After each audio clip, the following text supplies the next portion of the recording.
সুপ্রভাত। আজ 10ই ডিসেম্বর, মঙ্গলবার। আজকের দিনে আমাদের প্রধান চিন্তা থাক মানুষের আত্মা বিশ্বব্যাপী সত্তার মধ্যে। আজকের দিনে ঈশ্বরের কাছে আমাদের এই প্রার্থনা হোক, আমার এই জীবন যেন ক্রমে ক্রমে সেই সর্বজনীন জীবনী শক্তির অঙ্গের মতো হয়।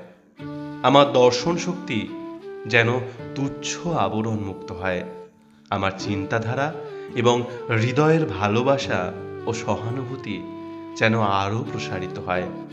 আমি যেন আমার নিজের অন্তরের মধ্যেই সকল শক্তি এবং আশীর্বাদের সন্ধান পাই এবং অন্তরে সেই অনুপ্রেরণা এবং শক্তির উৎসের উপরই সম্পূর্ণভাবে নির্ভর করি। ভগবানের অনন্ত সত্তা যেন আমাকে আবেষ্টন করিয়া রাখে এবং সকল সংকীর্ণতার উপরে আমাকে তুলিয়া